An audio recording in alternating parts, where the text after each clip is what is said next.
การภาพรวมจะเริ่มลดลงบ้างแต่ยังคงต้องเฝ้าระวังอย่างใกล้ชิดนอกจากนี้กสทช.ยังได้ออกมาตรการสำคัญ10ข้อภายใต้พระราชกำหนดมาตรการป้องกันและปราบปรามอาชญากรรมทางเทคโนโลยีพุทธศักราช 2566 และแก้ไขเพิ่มเติมปี 2568 เพื่อควบคุมการใช้งานให้รัดกุมยิ่งขึ้นเช่นมาตรการคุมซิมให้ผู้ประกอบการตรวจสอบพฤติกรรมการใช้งานที่ผิดปกติคุมเข้มการลงทะเบียนซิมและต้องระงับบริการทันทีที่กสทช.แจ้งว่าพบพฤติกรรมต้องสงสัยย้ำว่าหากผู้ประกอบการรายใดไม่ปฏิบัติตามมาตรการจนเกิดความเสียหายต่อประชาชนจะต้องร่วมรับผิดชอบในความเสียหายที่เกิดขึ้นนพศรแก้วคำรายงานอุทยานแห่งชาติดอยผ้าห่มปกลงนาม MOU ร่วมกับหน่วยงานที่เกี่ยวข้องเพื่อเสริมสร้างความร่วมมือในการแก้ไขปัญหาไฟป่าหมอกควันและฝุ่น PM 2.5 นายอัศนัย นินพุทธาหัวหน้าอุทยานแห่งชาติดอยผ้าห่มปกลงนาม MOU การป้องกันแก้ไขปัญหาไฟป่าหมอกควันและฝุ่นละอองขนาดเล็ก PM 2.5 ในพื้นที่อุทยานแห่งชาติดอยผ้าห่มปกร่วมกับอำเภอฝางอำเภอแม่อายอำเภอชัยปราการจังหวัดเชียงใหม่องค์กรปกครองส่วนท้องถิ่นและหน่วยงานที่เกี่ยวข้องเพื่อเสริมสร้างความร่วมมือในการแก้ไขปัญหาไฟป่าหมอกควันและฝุ่นละอองขนาดเล็ก PM 2.5 ผ่านกระบวนการขับเคลื่อนกลไกในระดับท้องถิ่นเพื่อให้เกิดการพัฒนาความร่วมมือระหว่างภาคประชาชนและหน่วยงานที่เกี่ยวข้องในการบริหารจัดการไฟป่าหมอกควันและฝุ่น PM 2.5 รวมทั้งการนำไปสู่การพัฒนาในมิติอื่นๆเพื่อก่อให้เกิดการแก้ไขปัญหาอย่างยั่งยืนถนอมศรีแก้วเลิศสวท.ฝางรายงานสำนักงานเกษตรจังหวัดอำนาจเจริญแจ้งเตือนเกษตรกรงดการเผาในพื้นที่การเกษตรหากฝ่าฝืนจะไม่ได้รับสิทธิ์เข้าร่วมโครงการสนับสนุนและพัฒนาศักยภาพเกษตรกรทุกโครงการเป็นระยะเวลา 2 ปีนายไพศาลแก้วบุตรดีเกษตรจังหวัดอำนาจเจริญเปิดเผยว่ากระทรวงเกษตรและสหกรณ์ได้ออกประกาศมาตรการบริหารจัดการป้องกันและแก้ไขปัญหาฝุ่นละอองขนาดเล็กไม่เกิน 2.5 ไมครอนภาคการเกษตรเพื่อลดปัญหามลพิษทางอากาศจากฝุ่น PM 2.5 ที่ส่งผลกระทบต่อสุขภาพและคุณภาพชีวิตของประชาชนและสิ่งแวดล้อมโดยรวมซึ่งภาคการเกษตรเป็นหนึ่งในสาเหตุสำคัญโดยเฉพาะจากการเผาต่อสั่งข้าวและเศษวัสดุทางการเกษตรในพื้นที่การเพาะปลูกทำให้เกิดควันและฝุ่นละอองมากขึ้นจึงขอเตือนเกษตรกรให้งดการเผาในพื้นที่การเกษตรตั้งแต่วันที่ 1 กุมภาพันธ์ ถึง 31 มีนาคม 2569 หากเกษตรกรรายใดมีประวัติการเผาในพื้นที่การเกษตรจะไม่ได้รับสิทธิ์ในการเข้าร่วมโครงการสนับสนุนและพัฒนาศักยภาพเกษตรกรทุกโครงการเป็นระยะเวลา 2 ปีตั้งแต่วันที่ 1 เมษายน 2569 ถึง 31 มีนาคม 2571 ยกเว้นการช่วยเหลือเกษตรกรผู้ประสบภัยพิบัติด้านการเกษตรทั้งนี้หากประชาชนพบเห็นการเผาในพื้นที่การเกษตรแจ้งได้ที่สำนักงานเกษตรจังหวัดอำนาจเจริญโทรศัพท์ 045-511-114 หรือสำนักงานเกษตรอำเภอใกล้บ้านพงศิริศรีหานามสวทอำนาจเจริญรายงานจบข่าวธราวุฒิวิชัยดิษฐ์อ่านรับฟังข่าวครั้งต่อไปเวลา 10 นาฬิกาครับติดตามข่าวที่นำเสนอไปแล้วได้ที่ www.thainews.prd.go.th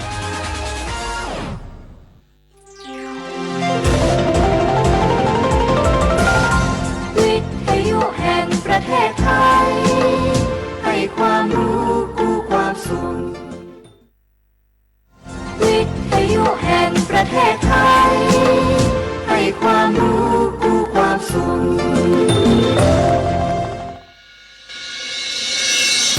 สถานีวิทยุกระจายเสียงแห่งประเทศไทยจังหวัดเชียงใหม่ AM 1476 กิโลเฮิรตซ์สถานีวิทยุภาคภาษาชาติพันธุ์แห่งเดียวในประเทศไทยที่มีความทันสมัยเชื่อถือได้สร้างอัตลักษณ์กลุ่มชาติพันธุ์สู่สากลพล่ะแก้วเคยสังเกตก็ในปฏิทินไทยมีวันสำคัญเกี่ยวกับสถาบันพระมหากษัตริย์อยู่เกือบทุกเดือนเลยนะแต่ก็นี่แต่กะก็อย่างเช่นเดือนมกราคมวันที่17วันพ่อขุนรามคำแหงวันที่18วันสมเด็จพระนเรศวรมหาราชส่วนเดือนมีนาคมวันที่31วันพระบาทสมเด็จพระนางเกล้าเจ้าอยู่หัว2เมษายนวันคล้ายวันพระราชสมภพกรมสมเด็จพระเทพราช6เมษายนวันจักรี4พฤษภาคมวันชัดมงคล3มิถุนายนวันเฉลิมพระชนมพรรษาสม เด็จพระนางเจ้าพระบรมราชินีใจวันที่28กรกฎาคมวันเฉลิมพระชนมพรรษาพระบาทสมเด็จพระเจ้าอยู่หัววันที่12สิงหาคมกับวันแม่แห่งชาติ24กันยายนวันมหิดลนี่เดือนตุลาคมก็มีวันสำคัญก็คือ13ตุลาวันคล้ายวันสวรรคตของในหลวงรัชกาลที่9วันที่21ตุลาวันคล้ายวันพระราชสมภพสมเด็จย่าและก็23ตุลาก็เป็นวันปิยมหาราชวันที่14พฤศจิกายนวันพระบิดาแห่งฝนหลวง25พฤศจิกายนวันวชิราวุธและก็วันสำคัญในเดือนธันวาคมคือวันที่5วันป่อแห่งชาติครับสังคมไทยเฮาให้ความสำคัญกับวันเหล่านี้คนไทยฮักและก็เทิดทูนสถาบันพระมหากษัตริย์เพราะสถาบันพระมหากษัตริย์อยู่คู่กับคนไทยมาอย่างยาวนานปรารถนาดีจากสำนักงานประชาสัมพันธ์ที่3กรมประชาสัมพันธ์ค่ะ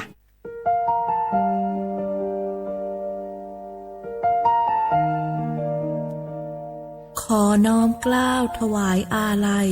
สมเด็จพระพันปีหลวงพระแม่แห่งแผ่นดินผู้ทรงเมตตาเหนือเกล้าขอพระองค์เสด็จสู่สวรรคาลัยข้าพระพุทธเจ้าข้าราชการและเจ้าหน้าที่สถานีวิทยุกระจายเสียงแห่งประเทศไทยจังหวัดเชียงใหม่กรมประชาสัมพันธ์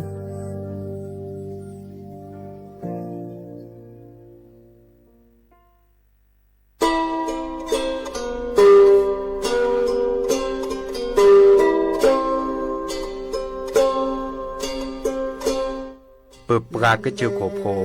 เปิดปลากระลือปลากระยอสู่หากอสาหากอตาเชกตอเลอจอปาโมสาสมูลอพีตาดิยอผาแกเปิดปลากระลือปลากระยอดือยอผาแกบาจอปาโมโดกระเตอลอ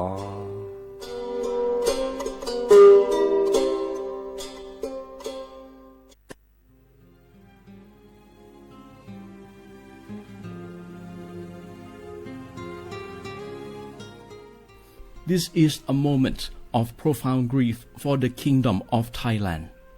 The collective voices of Radio Thailand Chiang Mai join the Thai nation in mourning the passing of our beloved Queen Martha, Her Majesty Queen Sirikit. Her life was a testament to the unwavering service, grace, and deep love for the Thai people. Our humble condolences and thoughts are with His Majesty the King, the royal family, and all the Thai people during this deeply sorrowful time. We will remember her forever.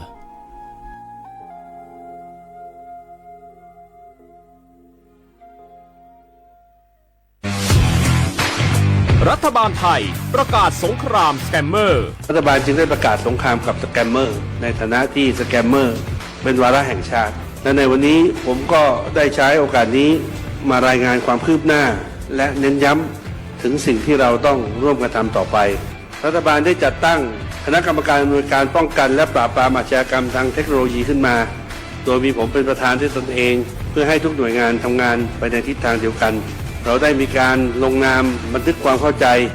ระหว่าง15หน่วยงานหลักทั้งภาครัฐและภาคเอกชนตลอดจนสถาบันการเงินเพื่ออุดช่องโหว่ทางการเงิน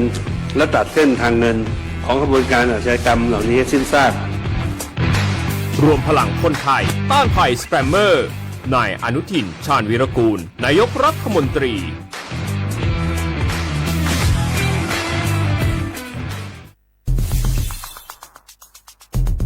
แค่3ปีความเสียหายจากอาชญากรรมไซเบอร์ของคนไทยพุ่งทะลุถึง 94,000 ล้านบาทหรือเฉลี่ยปีละ 30,000 ล้านบาททุก1ชั่วโมงเราเสียเงินกว่า 3.4 ล้านบาทให้กับมิจฉาชีพออนไลน์โจรไม่เห็นใจคนอาชีพไหนอายุเท่าไหร่สถานะทางการเงินแบบใดหมอพ่อค้านักธุรกิจนักเรียนแม่บ้านข้าราชการเกษียณทุกคนตกเป็นเหยื่อได้เสมอและวันหนึ่งอาจเป็นคุณหรือคนที่คุณรักเพราะจุดอ่อนร่วมของเหยื่อคือความเร่งรีบขาดสติหรือแม้แต่บางครั้งก็เกิดความโลภจนเกินไป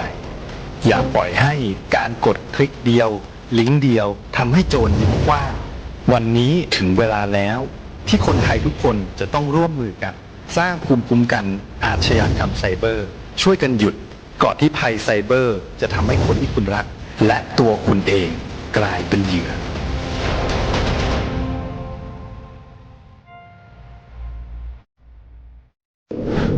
ในช่วงนี้หลายพื้นที่ของประเทศไทยอากาศหนาวเย็นอย่างต่อเนื่องโดยเฉพาะยอดดอยและยอดภูประชาชนอาจเสี่ยงต่อโรคและภัยสุขภาพจากอากาศหนาวได้ขอให้ทุกคนเฝ้าระวังโรคที่พบบ่อยในฤดูหนาวได้แก่ไข้หวัดใหญ่ปอดอักเสบโรคอุจจาระร่วงโรคหัดโรคมือเท้าปากรวมทั้งภาวะเจ็บป่วยหรือเสียชีวิตจากอากาศหนาวโดยไม่ทราบสาเหตุโดยเฉพาะผู้ที่ไม่สวมใส่เสื้อผ้ากันหนาวหรือผู้ที่ดื่มสุราเป็นประจำป้องกันง่ายๆเริ่มที่ตัวเราดูแลสุขภาพให้แข็งแรงออกกำลังกายสม่ำเสมอรับประทานอาหารปรุงสุกดื่มน้ำสะอาดล้างมือบ่อยๆไม่ใช้ของส่วนตัวร่วมกับผู้อื่นและหากมีอาการไอจามอย่าลืมสวมหน้ากากอนามัยทุกครั้งขณะอยู่ในที่แออัดที่สำคัญควรรักษาความอบอุ่นเตรียมเสื้อผ้ากันหนาวให้เพียงพองดดื่มเครื่องดื่มแอลกอฮอล์เพื่อความปลอดภัยในช่วงอากาศหนาวนี้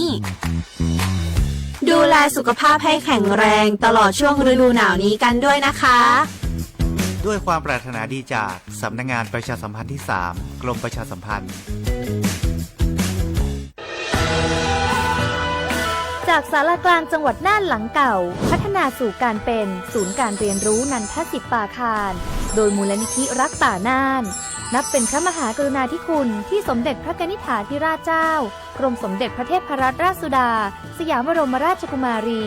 ได้พระราชทานนามนันทศิษย์ป่าคารอันหมายถึงอาคารแห่งความรู้ทุกแขนงของจังหวัดน่านภายในประกอบด้วยห้องนิทรรศการเฉลิมพระเกียรติรัชกาลที่ 9 แสดงพระราชประวัติและพระราชกรณียกิจของพระผู้ทรงเป็นพลังแห่งแผ่นดินและต้นแบบของความเพียรรถพระที่นั่งอนุสรณ์แห่งการเสด็จเยี่ยมราษฎรในถิ่นทุรกันดารทั่วทุกภูมิภาคของไทย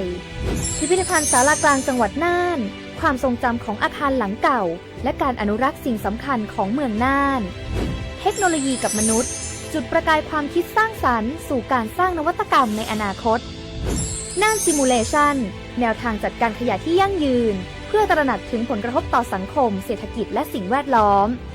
ห้องสมบัติน่านย้อนรอยสู่อดีตและความรุ่งเรืองของนครน่านผ่านเงินตราเครื่องเงินและผ้าทองเปิดให้เข้าชมฟรีไม่มีค่าใช้จ่ายตั้งแต่เวลา 9 นาฬิกาถึง 17 นาฬิกาหยุดทุกวันจันทร์และวันนักขัตฤกษ์มาร่วมอนุรักษ์สืบสานสร้างสรรค์ศิลปะวัฒนธรรมและวิทยาศาสตร์ของเมืองน่านคุณค่าที่น่าภาคภูมิใจ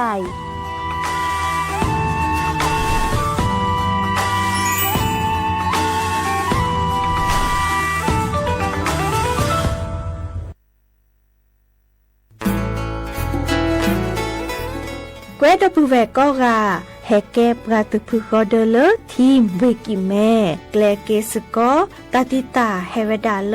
หมอูแกทอลเลปกาปูหมออวปลือดอผักพลือ PM 2.5 เลราโตกอต้นโนหมอูแกทอเตหือเลตามาหล่อกว่าแชแกลเกตาติตาเฮเวดาเลหมอูแกทอลเลปกาปูหมออวปลือดอผักพลือเลเวกิแม่โทรศัพท์เบอร์คอลเลอร์ว่าแยเซอร์เตอคีเคาะว่าเคาะเวกิแม่ปรับพลาลอที่กอตลอดพิขากรอขาแกลเกตาติตาเฮเวดาเลหมอูแกทอลเลปกาปูหมออวปลือดอผักพลือ PM 2.5 ตลอดตะแกลเลตอตเนเรนแควดิซอเลกชูอูชูแกตาเล FID ตบาชูอูชูแกตาบาปรากรอขาตเมเลชูอูชูแกตาสพอสขาเซเดวาเดเซลาเคก็จะถอนเลมือนี้มือซอเตอร์ลามกราคมตือเลมือนี้มือซอเซชิเตอร์ลาพฤษภาคมนี่ที่โทยกยาคือชิคุยและรามากมาที่กอตลอดพิขาปราจีนหยอนันนอกอตาเชมลาเรเฮเวดาเลสำนักงานประชาสัมพันธ์เวกิแม่แฮแกปราตึกพึกอเดเลทีมเวกิแม่คือกญาตาเลโอปุโคปเคดูทอกลิซอและกจุกกจุกมุโคชรีพากพลือโตโอบานอ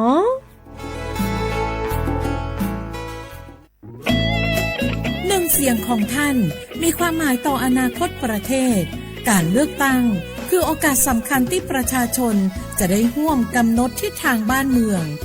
ขอเชิญชวนพี่น้องประชาชนผู้มีสิทธิ์เลือกตั้งทุกท่าน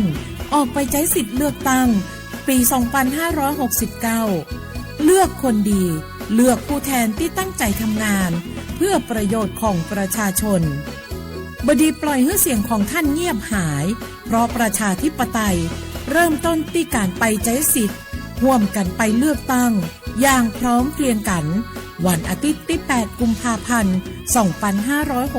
2569 8 โมงเช้าถึง 5 โมงแลงใช้สิทธิ์ใช้เสียงเพื่ออนาคตของประเทศไทย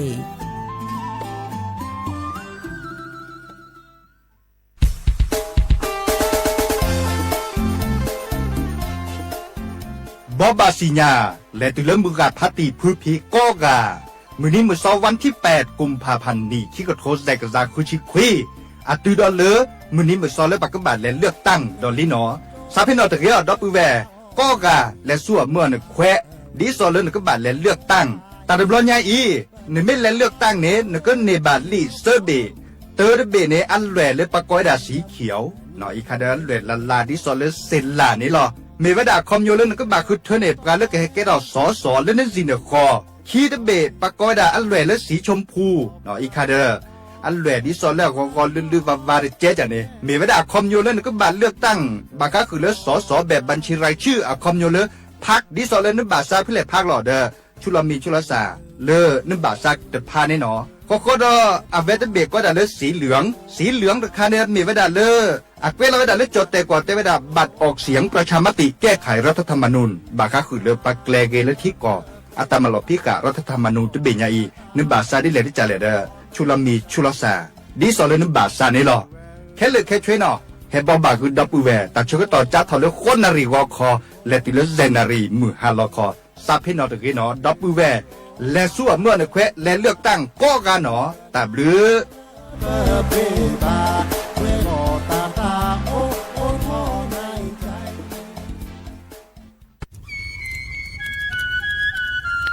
เวเจอผักกระพลือผักกระหมู PM 2.5เนี่ยร่าเลยเด้อแม่คลีแม่สากูอูกูเฮนเลยจ้าอันนี้เนี่ยอันโหลเลยปัจจุฉุกแกราตาป้าติดเลยเนี่ยเมตาหลอตาสุกว่าสุกาเอาเลือดตาสุดตาตาหลอปัจจุแกเขาไว้ดับก็อ๋อปอแกเขาผักกระพลือผักกระหมูเก็บบัตรที่บัตรโตเกปะเต่าจวดทิ้งเลอเด้อดิเน่ปะบ่ามาเจอหล่อซาตะบ่าชุอูชุแกทอตาตาสุกอสุกาบื้อโคเชอร์บื้อเคโคเชอร์แฮมเบอร์เขียวมาแก้เก็บปุ๋ยหมักดอสู่อาทอเซกว่าช่วยสกอซื้อตะบ่าเมอเลอหมูอูแกทอเลิบกาปูเนื้อแม่มานี่เดพาอีเดอผักกึบหรือผักกุหมูเดอจิกาละเจอันเมียเนี่ยกลิสต์ต่อก่อนในกแค่ก็ทอเซเนื้อไม่กู้หล่อซาก็กาอุกต่อแต่ชุกชุกแกเพื่อกันเนี่ยก็สู้กับซานเนี่ยกลิสต์ต่อก่อนเลออากแกก็ก่อนหนอแต่ช่วยมันลาเกแทนเลอสำนักงานประชาสัมพันธ์ที่3กรมประชาสัมพันธ์สปสชก็ดูถอตามาเกตาอุชัวเคลและตามาเจอปอมือละอุทอโพดอลละอุแผลเวียนละคีมากกว่าโพอุทอมากกว่าคือมากกว่าซาดอตัดละลอมบายโยและอุตราซาวมากกว่าตาสวิจาซิฟิลิส HIV สุปูหลอดทาราซีเมียมากกว่าฉีดอชองวัคซีนคอตีบัตยักตัดมือพาโดดอไอโกรนเฮดด้วยออเตสีมาเกสวีโฟลิกดอไอโอดินเฮดด้วยออเตสีตัวเชื้อ HIV มากกว่ากอปูดอแม่มากกว่าตาซาดมือบาเลิกโพอุแผลเวียนลอคีชอเชโมดืออโพและอนุทีดาเวดอมากกว่าปะแกปะและตาชาซิฟิลิสดอทาราซิเมียนี่ล้อซีกว่าอาทอและสายด่วนสปสช1330สปสชเขต1กิแม0532855355สายด่วนกมทู1660ดอสายด่วนสุขภาพจิต1323แล้วปะก็กระเดียก่อนนี่ล้อ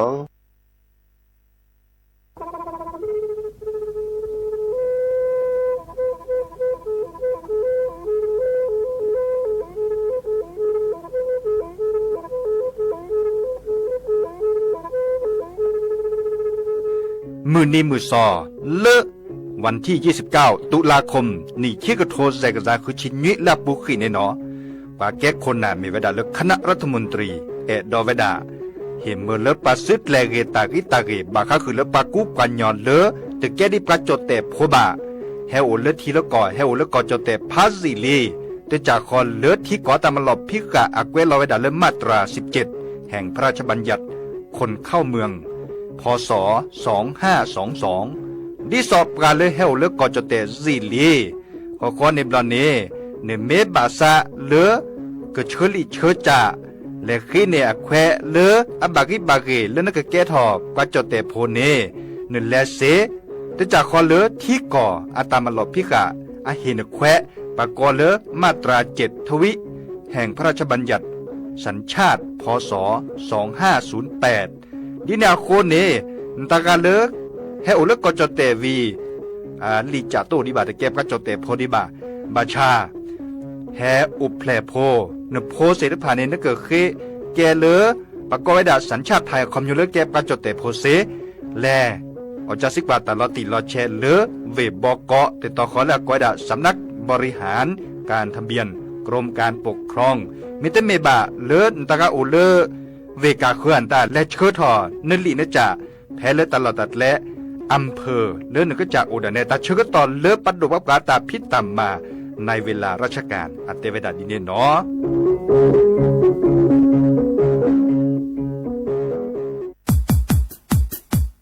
ดอปูแวปากญอโพ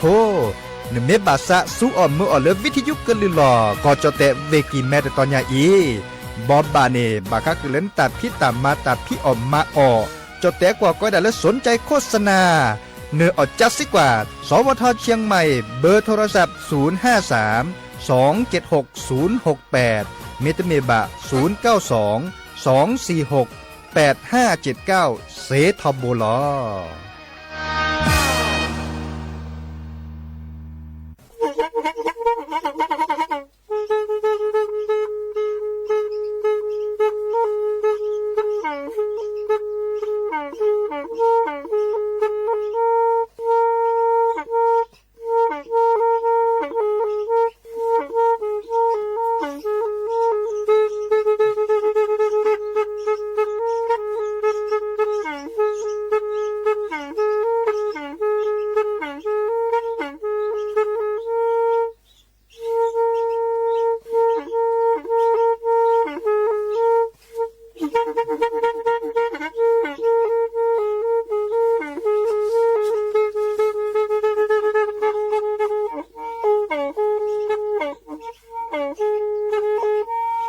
แพอีวิทยุกลือหลอกก็จะแตะเวกีแม่ตะกะโทนลิกจานยุ้ยชื่อคือกิโลเฮิรตซ์ตาเชอกระตอบเปอปากระหลือปากระยอกหลอกตืออีสู้อเมญาเปก็เห็นเหล่านั้นและตาสูมือซ้ำมือตากระเจาะตาแลกแก็บดูแก็บโผลและติเลื่อนนกออัตโคเนและกนาหลอเจอบาค่าคือตาซุมือซ้ำมือสก้อเนาะ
มือชอปเปอร์ดอกบูแหวมือราพาตีพือพีก็ราบาตุกอลซาเดียพอโมลาวารัญญาไฟไพโรดแพลวิทยุกลือลอกจแต่เวกีแม่สวทเชียงใหม่ต่ออีนอกกันนาดอกปลากว่าดอกปลาเซแพลวิทยุคลื่น AM ตึกโทรลุยกยานนุ้ยคือกิโลเฮิรตซ์วิทยุคุกที่วัดจันทร์ FM 103.50 เมกะเฮิรตซ์วิทยุพบาโค FM 104.25 เมกะเฮิรตซ์ออนไลน์ต่อคอลเลอร์แฟนเพจ Facebook สวทเชียงใหม่ AM 1476 KHZ เนาะโอแกสกอลซาตาชกตอขอคุยนารีและตือเลอร์อนาริตชีฮัลละขอปาคือนารีและตือเลอร์นุยนารีแม่เมตาชกตอไกอีเนชิตเนแฮตุลอคอเชอบุพอยโพซิโซโดวาเนาะเมื่อจากคือออทอตากุบากุเซตาซุมุซามือเมื่อเลือกเกลตาเนาะดินิจาเนโอแกสกอลซาเนาะกันนาตากุบากุเซเนาะตาซุมุซามือและกยอเนาะดินิจาเนอะตโคเตแค่ก็กาลสตับเวอีและกันนาดอตาซุมุซามือเลิกกะเคอเนาะ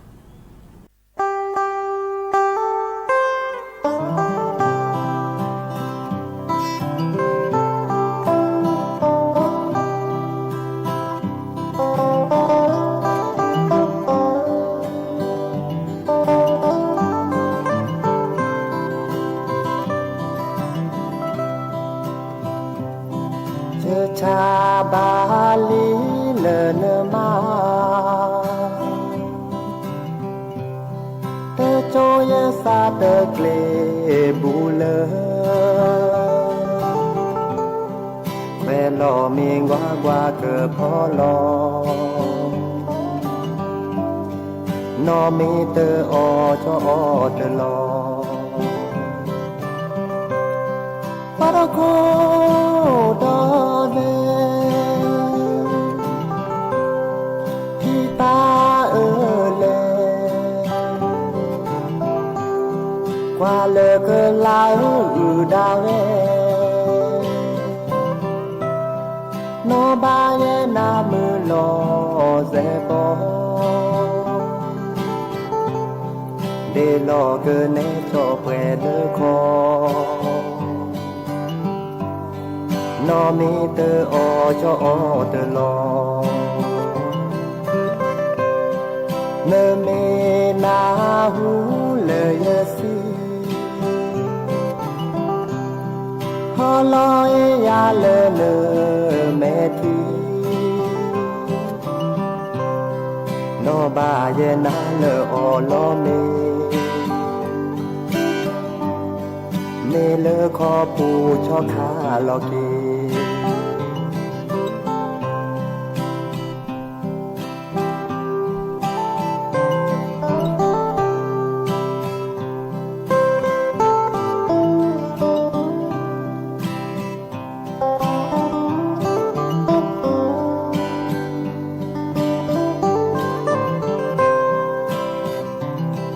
ปารโคดอเนที่ตาเล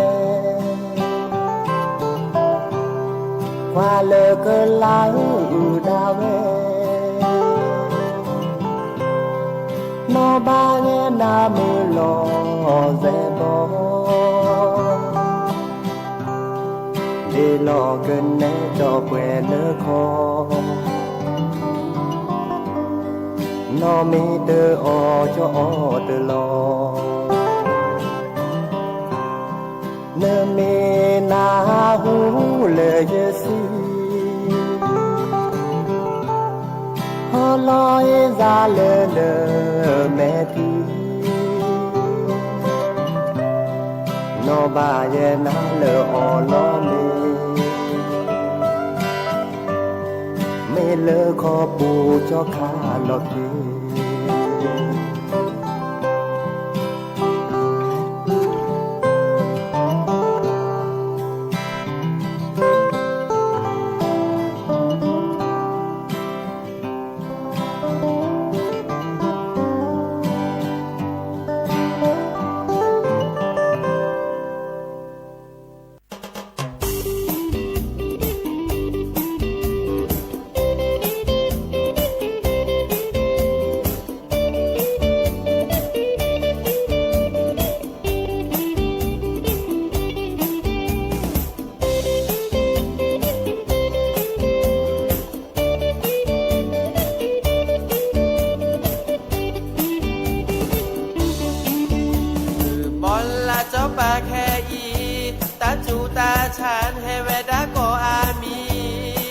de pokesi lo ben na de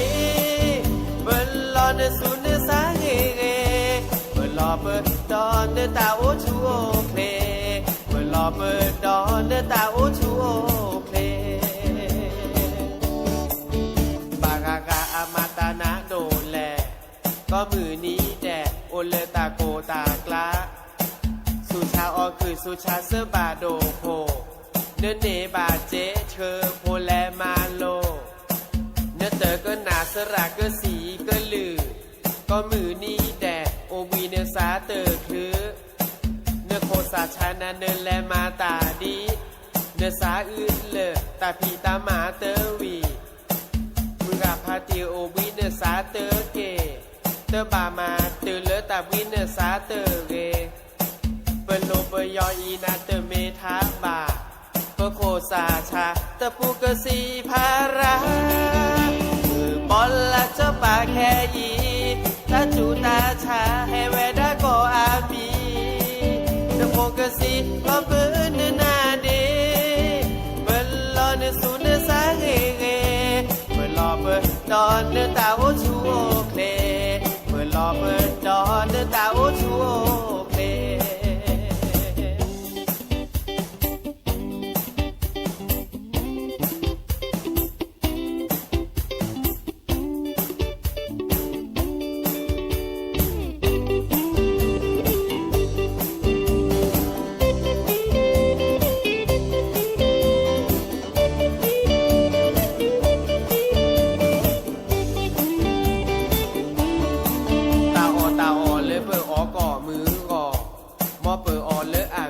แกบลือแกบโผเสิร์ฟบาดอตาพิตาญาเมเรมอเปิดเกออ่อนเลตาออมีออแบมอเปิดเกอเสือเคกีตื้อเลออาจอมอเปิดเกออ่อนเลตาเกอแชเกอชอ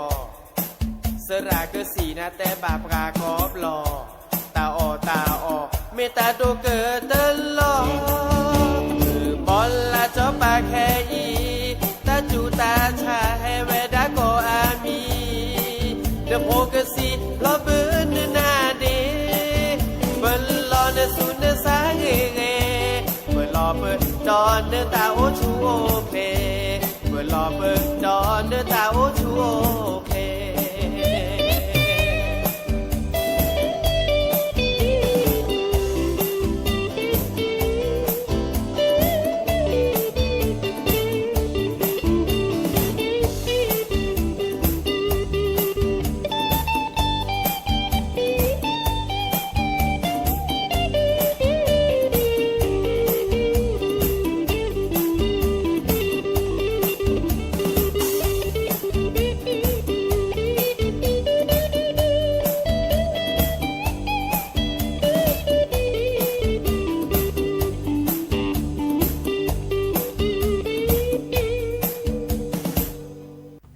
แต่คือเนตากุบากุเซเนาะที่ซอบากาเนพนลีโอเนาะอโลเมโกเปเกบามาดิเจเลเดียบารีเนาะแต่เวลาอันโนเกเตอร์นี้เนาะฮีทีเนาะเตคลีเดเลเตอร์โกเตเลเนาะแม้จะมีเดมาพี่อากเลนี้เฮชวาเนโพอโลยเนาะชวาดิจลอเนาะชวาเลกิลาปูคอเจลาคอยูโบเนาะวีชวาดิซอตาพลาทอเลตาพอโคจานี่เนาะอีคาเดคีดิจานี้ออทีระเนาะดิซอเลทีนี่อากแกตาโตเจอมาเจอเมื่อเริ่มเลมาเปิดฮอกเกทีเลอโอเลเปสโอปูปสุยปทีมตานี่เมื่อเลอโอเกลาเรทอเนาะเดกมาคลีลอเลอร์ปาโลโกเจวีก็ดอซอชิกานี่เตต่อแล้วแหละวะมอพี่มอบะเนาะเดดิซอเลอร์เกเมื่อเริ่มตัวเมื่อเลปาโลโกรัดนอเลออันหลอบาวิกดอออกเกสีดิซอเลอก็ดายาพาราเซตามอลเนาะดิซอบากาโลโกรัดเนาะบาออกเกสีค่ะดิซอเกมาลอจิกาตัวเมื่อลาโลโกรัตเลวะบากากานี่อะโลโกรัทอนี่และตัวเลออาชโกเซเนาะดิเนจานี่บามีเดียเพลมีเนาะเดวิกดอเมื่อละโอ ตลอดตะแกล้มีวิวซาตลอดตะแกล้เลิกกลีสอเรเนาะตะโกตะเลตึกคลีตะเลว่าเนาะดิเนซาเดอมากกว่าเชเรเนาะเรกตัวนี้เนโพเนลีอารมแมโกเนี่ยตะบาเมเลอโลโกราตะเลว่าเรกตัวนั้นบาชวาอโลเดียคลีลอเนาะชวาเลอเกลาปูเนาะเดเลขอจิลาขวาเนาะอากิกะที่เนาะคืออยู่ปูนี่แกตาลาโลโดเนาะวิก็ดอชวาตุลาคลีลอเรกตัวโลแมโกราดิซอแต่มือขอนี้ออกกะสีเลยาพาราเซตามอลเนาะเมเลอโลคือลอดิเนจานี่อาเกกูญาทอดเจตบามาโลโกราแหละว่าแม่โกราตะเลนี่บัตบาญาคือชกเซเนาะอาเตเรเดอร์พะโซโฮบาเนาะดินิซาเดอร์เฮดแต่บาสิญญากุนาโอเวดับไปอีตาบลีเนาะ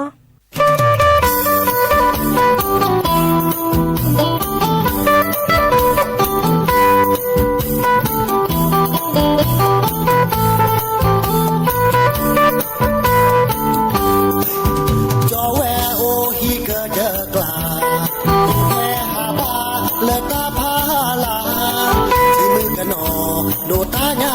วาสาวโนดาเตนาเตเซเตบาบ้านพี่นั้นอยู่ดงแดนดอยล่องลอยบินร่อนลมเรื่อยมาได้พบเจอสาวสวยงามตาหลงรักน้องลาเนื้อนวลละออโอละมือทอโอละมือเนื้อบะแวสาคือลาบะโอโยกอตะวันออกหรือตะวันตกภูมิใจเต็มอกที่ฉันอยู่เมืองไทยจีบลือบ้านนาโมปักปือแวโกกาและเตสาเป็นนอบราบามาเซโอโกดีโกกาทอทอสุญาขอให้คงเจริญ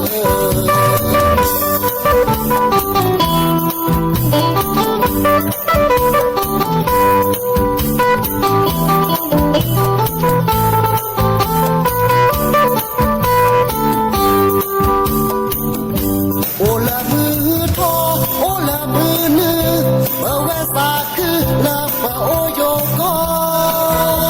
ตะวันออกหรือตะวันตกภูมิใจเต็มอกที่ฉันอยู่เมืองไทยจีบลือบ้านนาโมปักปือแวโกกาและเตอซาปีนอกคนสานขวานมาเซโอโกดีโกกาทอทอสุญาขอให้จงเจริญขอให้จงเจริญขอให้จงเจริญ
เชกต่อบุกเลยลี่เนาะจิบลิจิบโคดอปือแหวมือราพาติพือพีก็กาเลอกว่าดอบกาเลอออนไลน์กันนาดอบกาเลวิทยุมือก็กาตัวก่อตาเลออาเรโอเดโกลเดเจเป็นมือซับเพก็กาหลอพาลซับเพอีตามด้วยเนาะ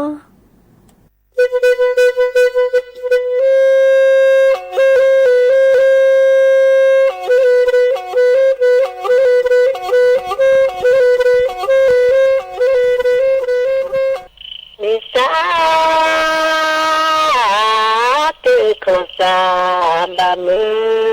ดีสาธุขอสาบะมือสาธุนะมือสาธุ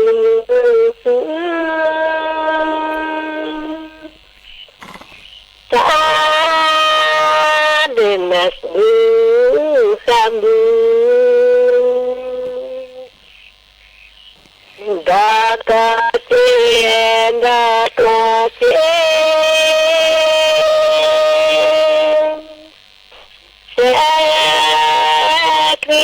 sekri kala lecaron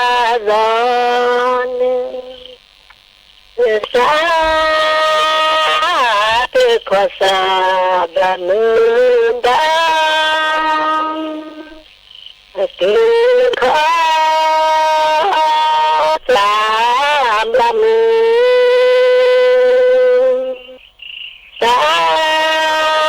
sandenamu semua sandenamu semua hilang terkede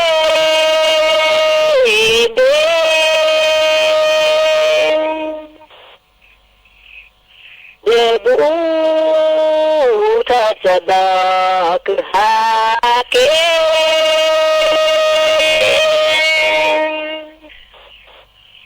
saat kesani terbaik Kila sudah Seti nami matina Seti nami mati Seti nami sumisa Tina ni sumi Kelali po sa tibla Kelali po sa tibla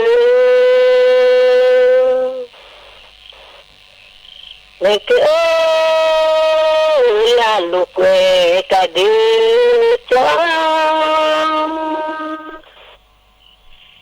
lalu kue tadi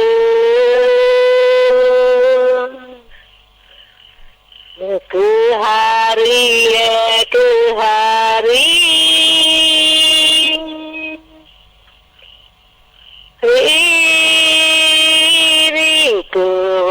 tua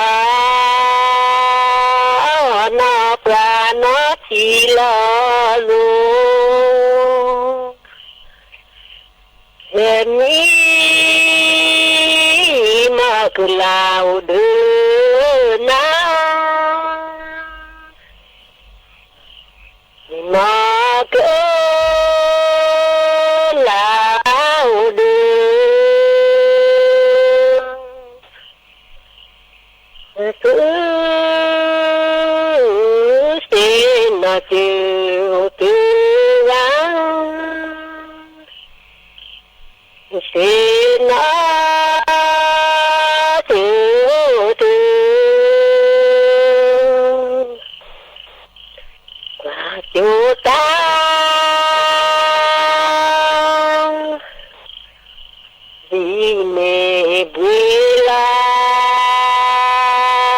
qua chủ ta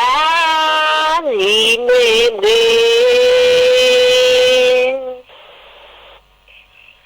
cờ lưng đỡ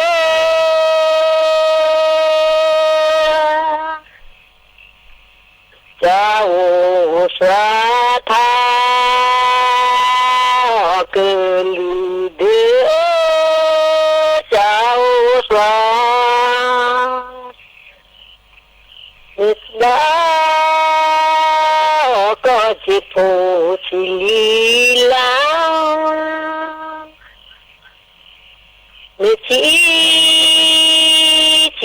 mà đò tên nên na ta lại đói chứ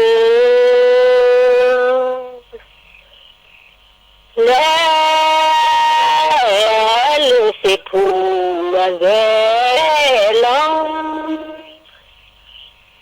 lưu sĩ phụ ghé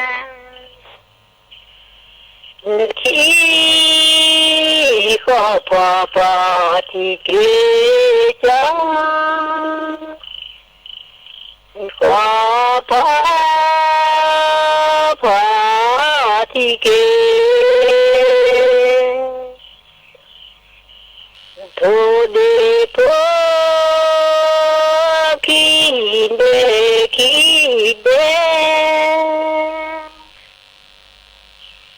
đà nhà phô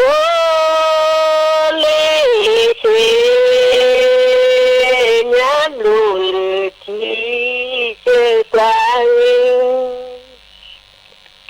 lẽ phô lê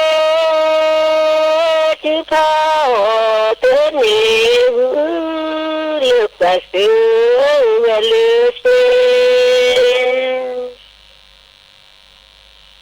chúa ta gì nè tư thăng chúa ta gì nè tư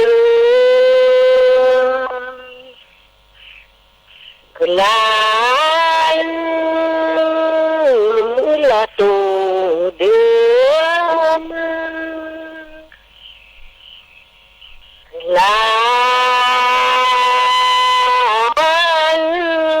là tù đưa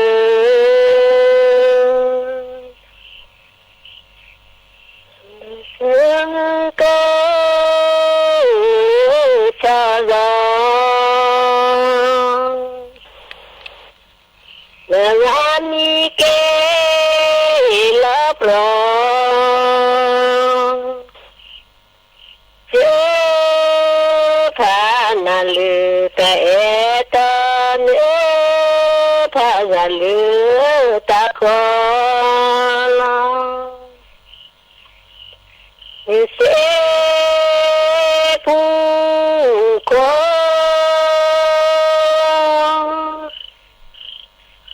lên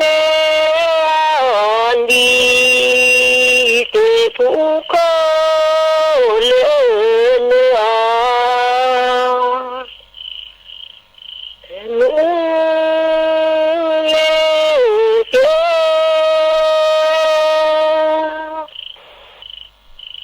quê na nữa ni lê chê quê mà nữa nên tàn đồ xa gà lẽ nên đô đưa thọ sẽ lẽ đàn ý thọ cứ cha lòng sẽ phu khô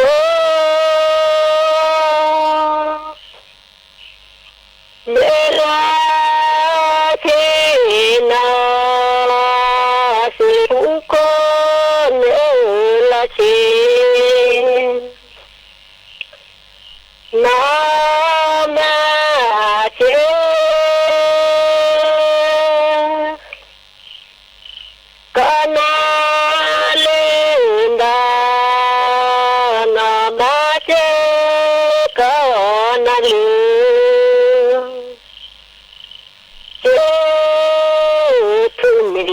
ทะเลเด้อดูว่าจะมีใจโลกระดาษลือตา